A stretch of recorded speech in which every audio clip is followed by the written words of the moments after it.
Farm family business. What's your vision for the future? Keeping it harmonious, making it so that the family farm business stays intact. We all know there's lots and lots of dysfunction that happens when heirs pass away. Are you preparing for a future that is going to be what you want it to look like and is healthy for the family? That's what we're talking about in this episode of Extreme Ag's Cutting the Curve.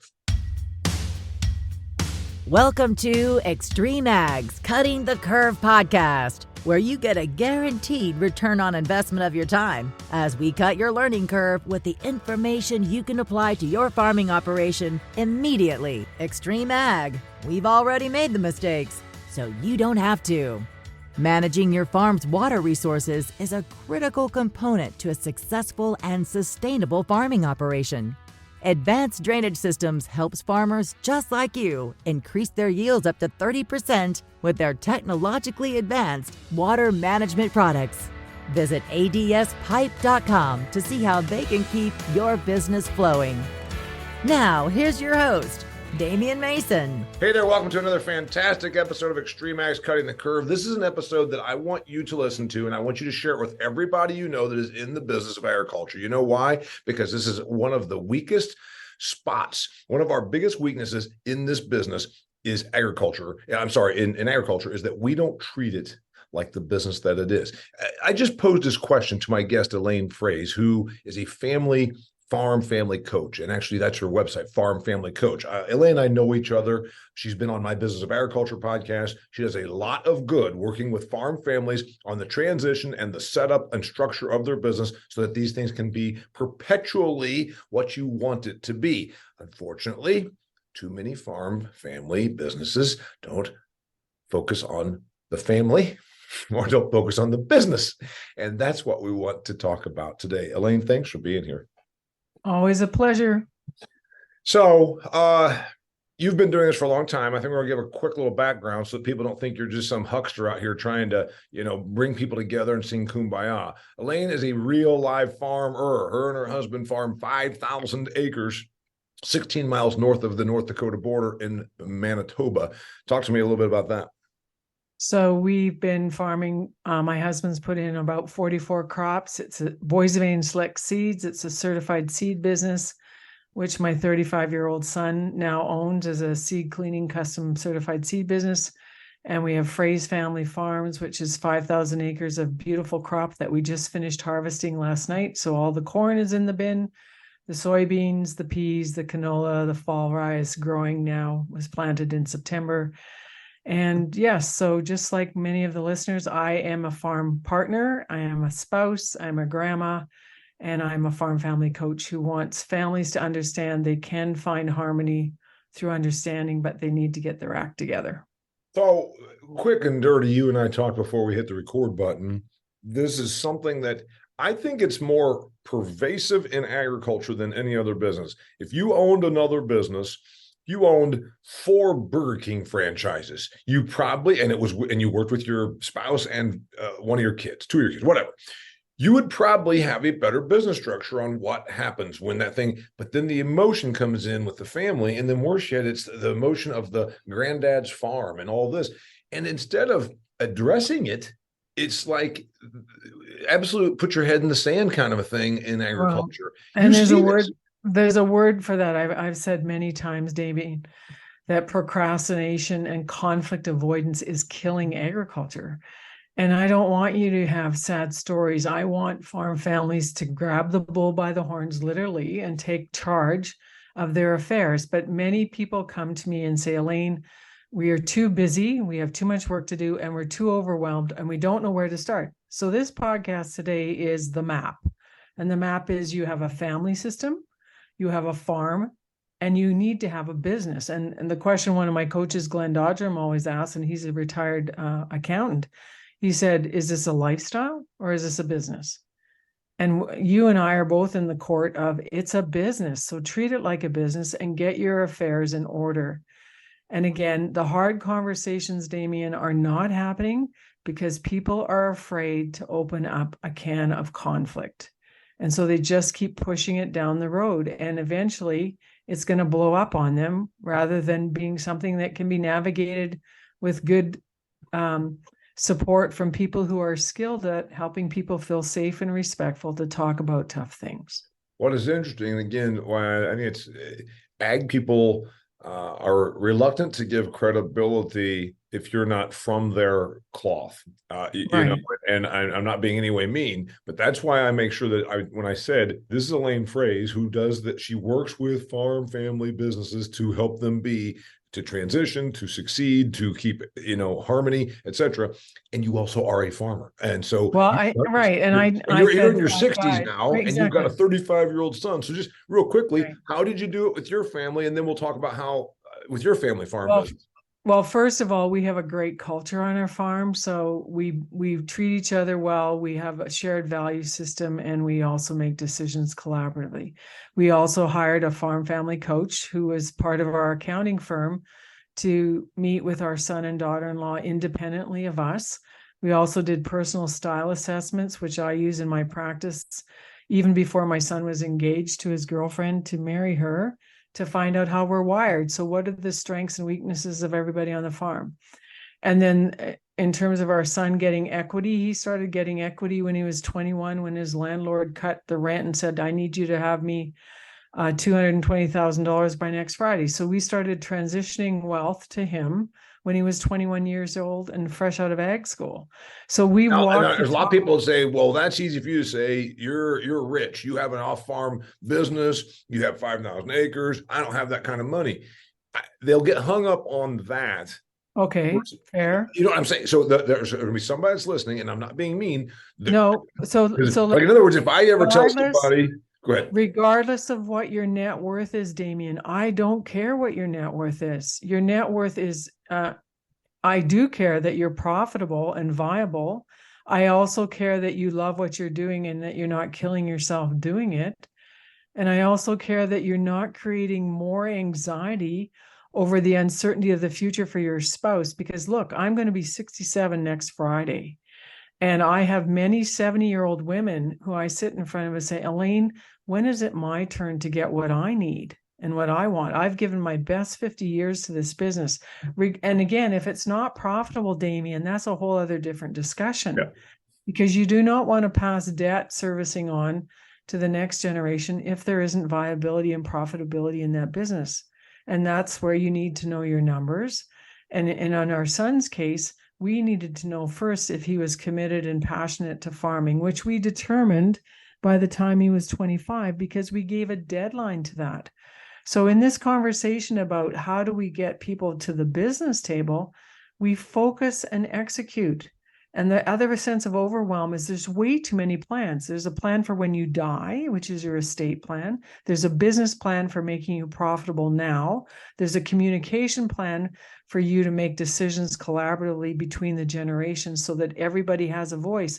Oh, but wait, some of your listeners don't want to share their farm with anyone else. Did you know that? And Well, it's my way or the highway thinking. I want to get to that stubbornness and not sharing. Let's just go back to this example. So I brought up that there's going to be someone that would object to how you did with your son. But the point is, you said transitioning wealth. Essentially, what you're talking about is some of the farm assets. You said if you're going to be in this family business, son, you're going to also have some assets. So I understand that. Grow. Didn't you tell me once before you also paid him a salary?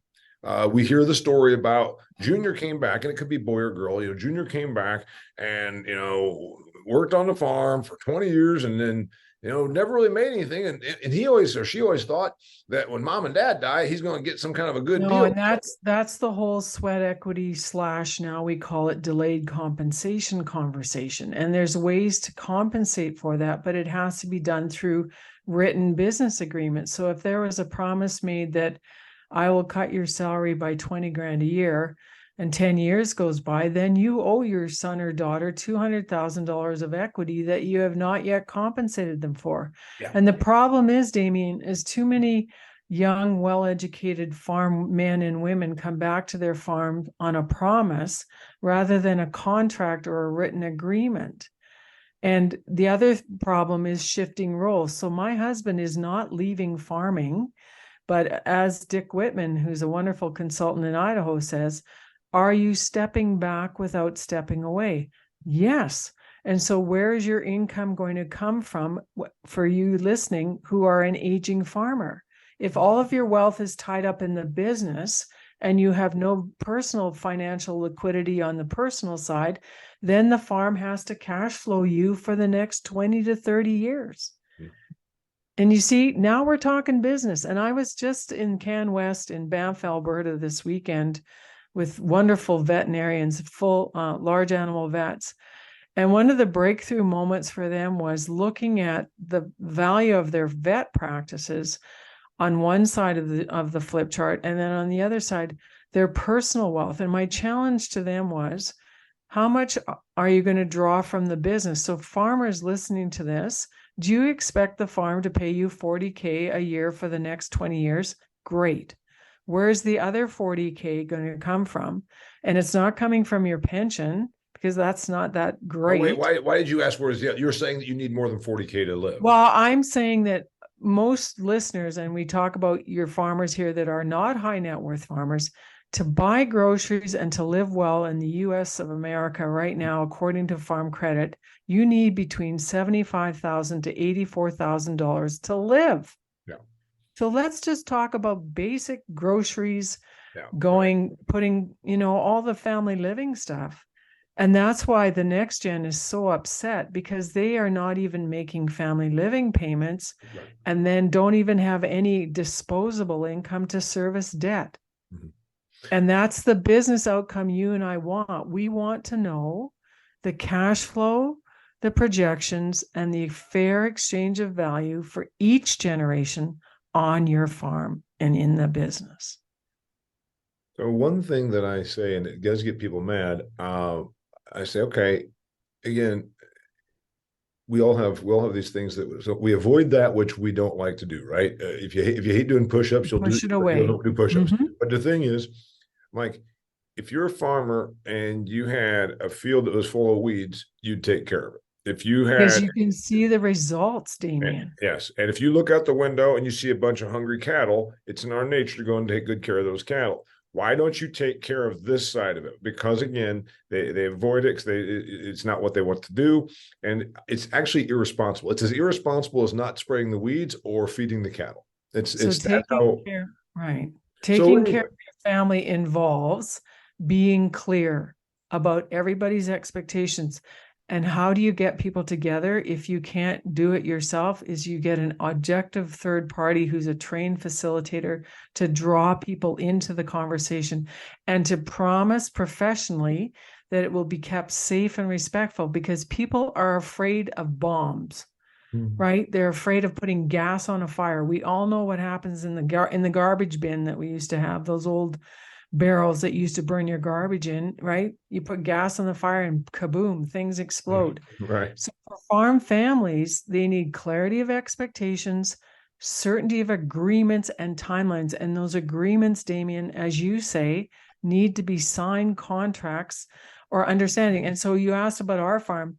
We had a very interesting situation with Wes's father where we had an operating agreement that was very clear. How when we first started farming with his parents, it was a 60-40 split of income. Then it became 50-50. And then in July or June of 1992, it became 100% zero when we actually bought the farm.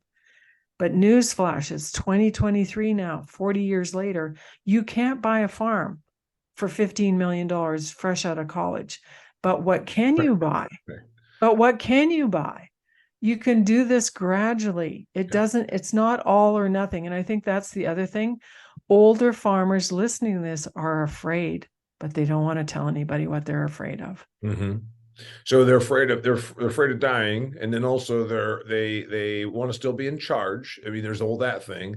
So letting go of control. But here's the thing: it's fine. You can still be in charge.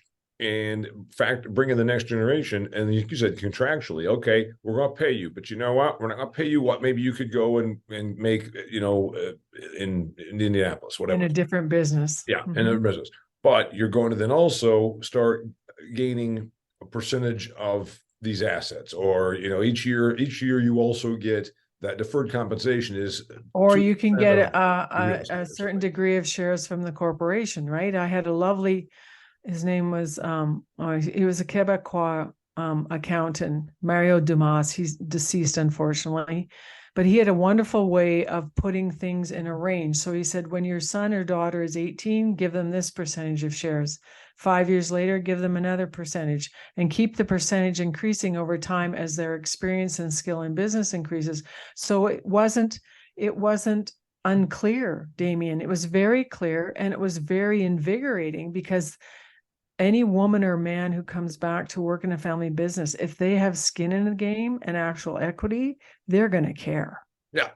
Yeah. So, okay. So if we're going to start giving advice, and I think that's very important for us to do, I want you to then, we said farm, family, business. I want to go through each one of them, and you give the what you, as a family farm consultant, farm family coach, that's your website, farmfamilycoach.com. I want you to give us that. Before we do, I want to ask my listeners, I assume you keep your field's fertility levels up, right? But if fertility levels are up and the fertility is yet unavailable or goes unutilized, you are wasting your money. Loveland Products, industry-leading biocatalyst products, including Titan XC, Extract, and Accomplish Max, release fertility for healthy, high-yielding crops. In other words, you use these products and they can help you get the fertility into your plants that's already out there in your fields, because sometimes you've got wasted money on fertility that's not getting into plants. You want to learn more about this? Visit lovelandproducts.com to increase your results. Okay, so first off, you want to start with the farm, the family, or the business? And then family first. Which one? What do you want me to tell you about the family dynamic? More than most industries, we are very, the guy that owns 4 Burger Kings probably didn't, it wasn't granddad's Burger King franchise, probably, but maybe it was. So we do tend to have a lot of the family stuff. My family situation had dysfunction, and their siblings that fight and yell and, thought they thought there was an they had an overvalued perception of what my mom's worth was, including the below average ground. Anyway, these things happen. It happened to me. I've got 2 brothers that don't talk to me, and that's a part of the reason why. How do you keep that from happening? So, first of all, see conflict resolution, Damien, as a business risk management strategy. You get to ask for what you need, but you also need to listen what other people need. So really, conflict on farms and in families is a dance between knowing what people need and being able to meet those needs and not have disconnects. And also being able to say, I wish I could fulfill that expectation, but it's not workable. Here are the numbers. So financial transparency is the farming business piece of that. When you can say, this is how many families this farm can support. Oh, and by the way, the land values keep increasing, but your brother or your sister is not going to cash this in once it becomes theirs and then up and sell it, because it's the vision of this business to keep farming for generations. And there's legal tools that you can put in place. Mona Brown, who's a Canadian lawyer, used the term poison pill, where you can go back to prorating if the land is flipped for economic well-being. So what is the conflict about? The conflict is about people not understanding what the farm business actually needs to be intact and to thrive as a business. And also it's around fairness. And I have a whole video on YouTube called Finding Fairness in Farm Transition, because fairness to me is helping everyone in the family be successful. And that's not making every child economically equal, because that's an unattainable dream. Yeah, so let's just go ahead and go with that one, because right now there's someone listening to this that either is the kid or is the parent and is saying, oh my God. And you hear it all the time. Junior came back, and now Junior's my age, 54 years old. I've been here for 30 years, and now mom and dad die. I'm supposed to buy out my sister that lives in Chicago and my brother that lives in Kansas City, and I can't even do it. So then, there's a strife, and then there's the sister in Chicago and the brother in Kansas City that say, mom and dad's farm ground's worth $2.5 million. You know what? That's 800. Yeah. That's 800 grand my way. I want it. Right, but a farm is not a piece of pie. And I said that on TikTok, and 126,000 people responded to that comment that you just made, because we need ground, we need access to land to farm. And it's an asset that stays with the farm business. And this goes back and reverts back to what we talked about, the balance sheet between what the farm assets are and your personal assets. And if all of your assets are in your farm, you have a personal financial liquidity problem. You don't have liquidity of income streams. So remember, my 3 key points, Damien, always are income streams for everybody: first gen, next gen, and the parents. Second huge question is housing, because housing, if you have to leave the farm homestead, is going to cost you something. Where is that money coming from? And then the third part is fairness, which is what we're talking about right now. So here's the key question for your listener. What does fairness look like to you? Mom, dad, successor spouse, non-farm siblings. You all need to tell each other what you expect, and why you're asking for what you want. Now, some people will say, well, they'll find out when I die. Well, that's a perfect recipe for blowing up your family. Oh, yeah. Because you haven't explained but that your person, and you hear that all the time, but that person didn't have to deal with it. They're laying there dead in the coffin. That's cowardly, Damien. That's being a coward. It is cowardly. Yeah. And also, and like you said, it leaves them a bomb. Well, and it's a time bomb that goes off. And so I want listeners to understand the best way to get clarity of expectations is to bring the family together to a family meeting that you've prepared them for. They can't do it themselves because it could just turn into a fighting match, which is what families are terrified of. Mm-hmm. So what you do is you prepare people with a key challenge audit, a personal profile, private coaching, and then you bring them together. So in our case, our coach said, Elaine, your daughter-in-law doesn't want to live in your house. I said, great. That means I don't have to move. She gets to build the new house. And so what you thought was going to be the outcome may have changed. Then we have things like accidents and health issues, Damien. Mm-hmm. And that's the other thing that puts people spinning pretty fast into a hectic, chaotic situation that they could have avoided had they had the power of attorney in place, the healthcare directives in place, and they talked about whether or not there was going to be organ donation. There's all kinds of layers of complexity.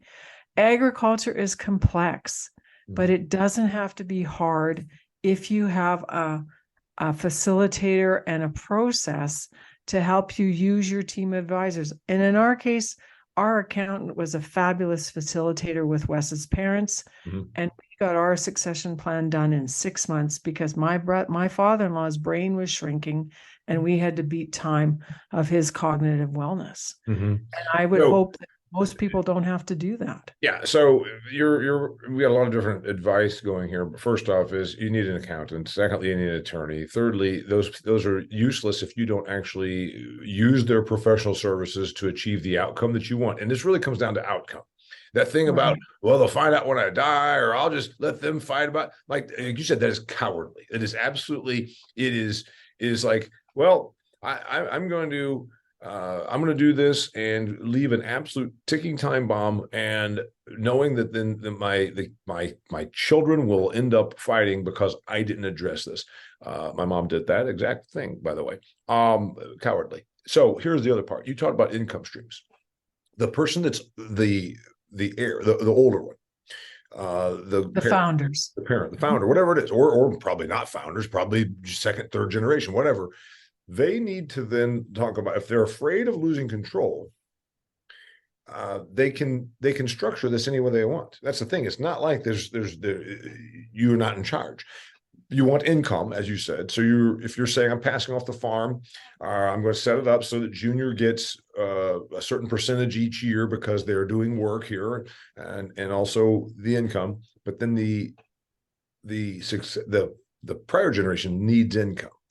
Right. You can set that up a number of ways also, right? You could be slowly selling out. You could be slowly giving and selling part of your assets. And I am a big fan of gifts with a warm hand, not a cold one, because you get appreciation and you get to see what the next generation will do with that. And plus, you don't have to worry about people going and changing a will because you're taking control of it while you are alive.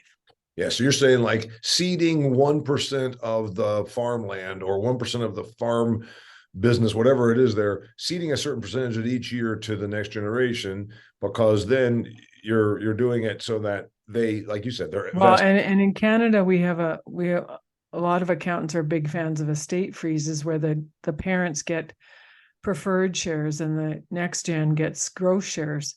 And so again, I am not an accountant and I do not give legal advice, but I have a big enough vision of working with over 1,000 farm families that there's no one cookie cutter approach for each family. And that's why expert advice is critical, and focusing and executing, Damien, because people listening to this are just going to be overwhelmed. Yeah. Where do I start, Elaine? Right. Well, you start with yourself. Do you know what you want? Do you know by when you want this to happen? Is your spouse in alignment with you? Because if the spouses are disconnected and their visions are butting head, you're not going anywhere. And so that might require some counseling, some therapy, some facilitation, and some more long conversations with independent legal advice. I heard Jolene Brown tell a story about that once, where the farm man wouldn't go sit down, meet with nobody. I mean, just stubborn and stupid. Let's admit it, stupid. He's not even just cowardly or irresponsible, stupid. And instead of addressing this, stormed off and went outside and like stood around by the grain bins and pretended he was working. He was too busy to address this. This thing happens all the time. The poor wife, think about the turmoil you're creating for your spouse and your offspring when you think you're proving something when all you're really doing is just creating pure dysfunction by not addressing. But I don't know the rest of the story that Jolene told, and she's a good friend of mine. But what I would advise is that woman meets her lawyer independently, draws up her will, gets all of her affairs in order, and curiosity will bring the cat to the table and saying, "Oh, you've been making plans." Absolutely, Charlie. Mm-hmm. Because I get to write my will independently of yours, and I'm not going to let this be in chaos anymore. And so there's so many other avenues. There's also fear around divorce, Damien, that we haven't talked about, and marriage contracts. I was with a group recently, and these were lenders, and they had never heard the term marriage contract. And I said, seriously? Because you'll get into marriages down the road that didn't have a prenup to protect assets, and a marriage contract can be drawn up at whatever point in the marriage, particularly if the farm has grown.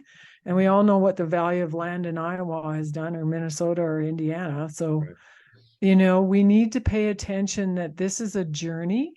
This is not Roundup. I know you said you could look outside and see weeds in the field and you want to get rid of those wild oats, beating bang, you do it and you have a solution. But farmers need to become toward people, to move towards outcomes that they actually can impact, and stop taking the easy and stubborn way out by not doing anything. Well, like the fact that you said there's 1,000 different groups you've worked with, families you've worked with, there's 1,000 different methods. It's not, and it's the thing, it can be different. And it's not nearly as difficult as I think that folks would want.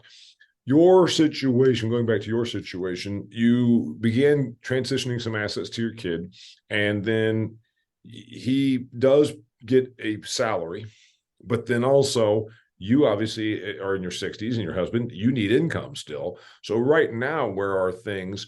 Is it that you're still involved, not as much with the farm as you were, say, 10 years ago? So is it a split, or does he pay you, or how does that work? No.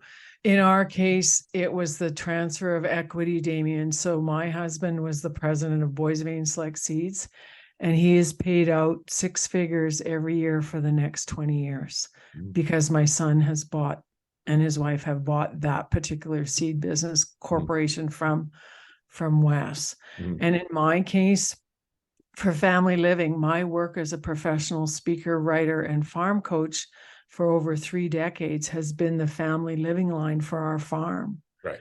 So my off-farm income has put groceries on the table and And again, that's the other problem we have in agriculture. I have a young woman whose income was in seven figures, and her father-in-law had absolutely no idea the value of her energy, time, and resources that went towards the well-being of the family, which is why I'm also a big proponent of financial transparency, privately, personal, and business, so that when you're laying all your cards on the table, you're very clear about what the resources are that you have for each family unit, and you celebrate that. Mm-hmm. You don't judge that. You celebrate the fact that, man, you're working hard. Yes.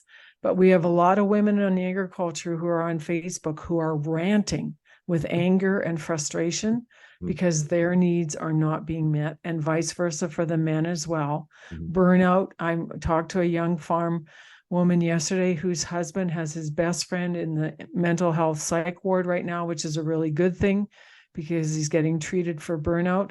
But the whole depression and suicide ideation of farmers, because if you let all of this complicated angst and stuff build up inside of you, it's going to make you sick. And money cannot make you well. Ralph Waldo Emerson said, your wealth is in your health. So let's be really clear about what's important to you as a family and keep working in that direction. So let's go to that one. We're getting, we're wrapped up here in not too long. I talked about what's your vision. Is that thing that they have a vision, but then again, they go and tell their buddies at the coffee shop instead of actually doing it? Or is it that they have no vision? Because I don't have children, if I had children and I'd say in that same example, fair is equal and equal is fair, but not necessarily like you say, because my God, if you're talking about 4% margins, on agriculture or some very low, high capital, low margin business, and you need that capital or you need that land or the grain bin setups or whatever, again, that's different than just $1 million in a mutual fund that you sell the mutual fund, give the kid in Kansas City their. Well, it's called the Farm Financial Liquidity Solution. So I work with a company that sponsors my work called 337.ca. It doesn't work in the US, but your Canadian listeners can check it out. And these are highly boutique financial solutions for farms, which are many farms are high net worth, and putting them into the cascading of wealth and a tax-free zone and all those other good tactical things. But I don't work in tactics, Damien. I'm at the top of the funnel where I want to bring the family together, because talk does not cook rice. You have to act, but you can't read minds. So it's just critical that you share your intent. Other people can give you feedback, and then together, collaboratively, in a safe, respectful manner, you can make decisions for the well-being of all. And that is the coaching process.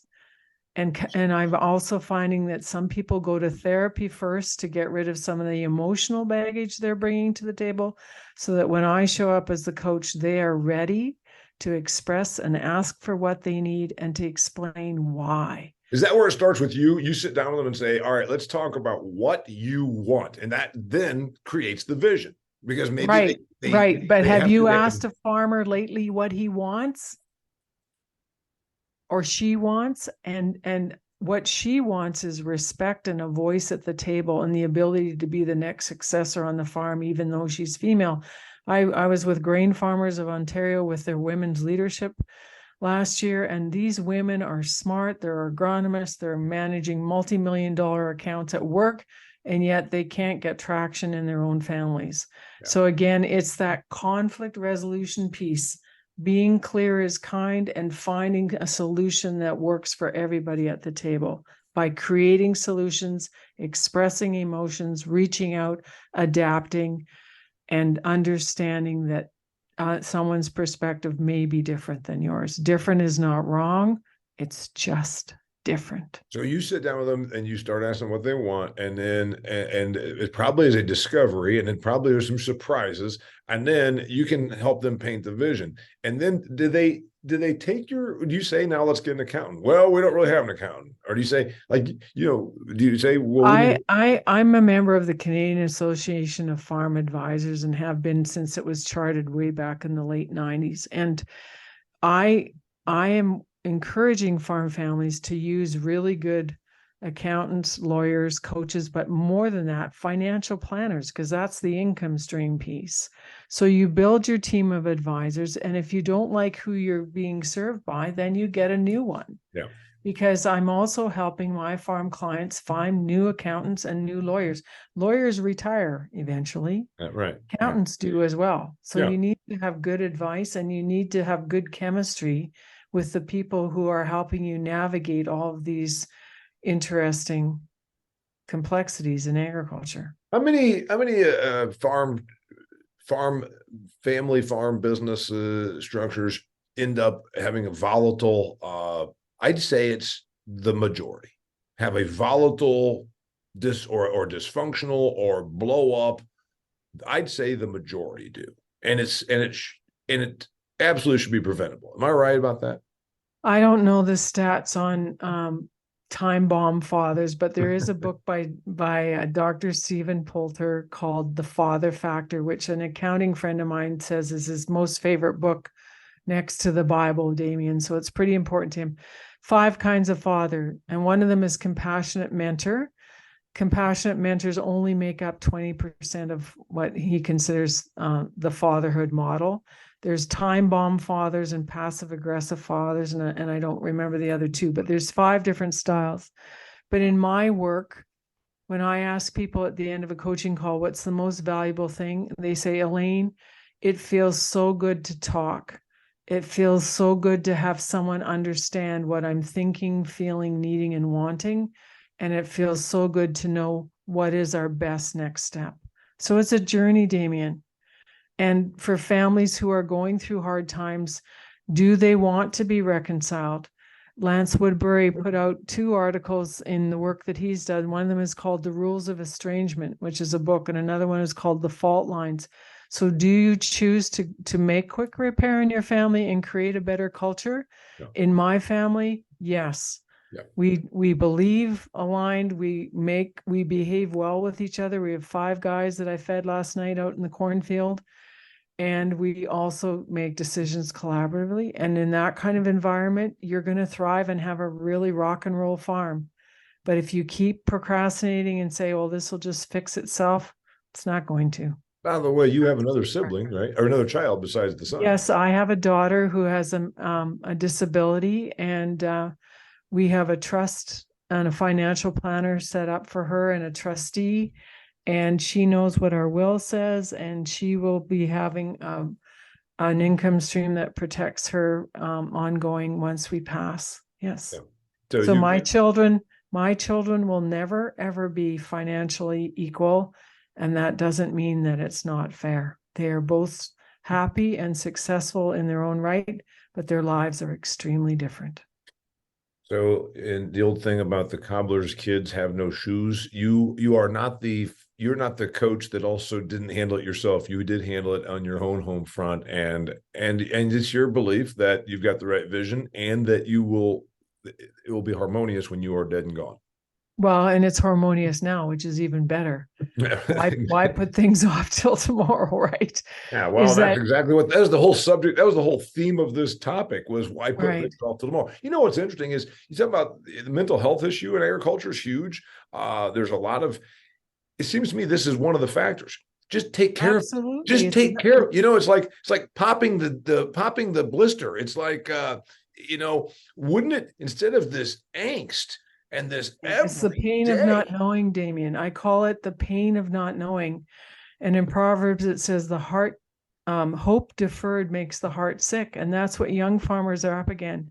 They're sick with not knowing when they can get equity. They're sick with not knowing that they're not being paid well enough. And the parents are sick because they have not drawn courage and taken the bull by the horns to have hard conversations. But you don't have to do this alone.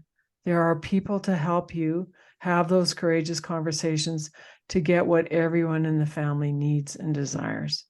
think we're gonna leave it right there. That's the point. You don't have to do this alone. There are, okay, well, they're going to charge me. So what? You know what? If you could alleviate this pain and this anxiety, and like you said, the pain of not knowing for everybody involved, spouse, kid, in-laws, or And your outlaws, we banker. sometimes The call them. bankers would love to know too. What's your Bankers would love plan? to know too. Yeah, what the hell's the vision? Anyway, her name is Elaine Froese. It's well, she's Canadian. That's not why she spells it this way, but it's Froese, Phrase. Her website's farmfamilycoach.com. She's awesome. We're gonna have her on again another year because I think this is a topic that we can probably cover a lot more different nuances and angles on. Thanks for being here. Great to see you, Damien. And folks, remember, talk does not cook rice. Get out there and get her done. Yeah, get it actually handled. Get it actually handled. Till next time, share this with somebody that you know that can benefit from this. This is, again, a topic that every farm family business unit needs to have. And you know what? Growing corn's cool, but it's a business, and businesses handle things like their transition and the succession plan and the payments and the income streams. All those things are very normal business things. So take the bull by the horns, as Elaine says.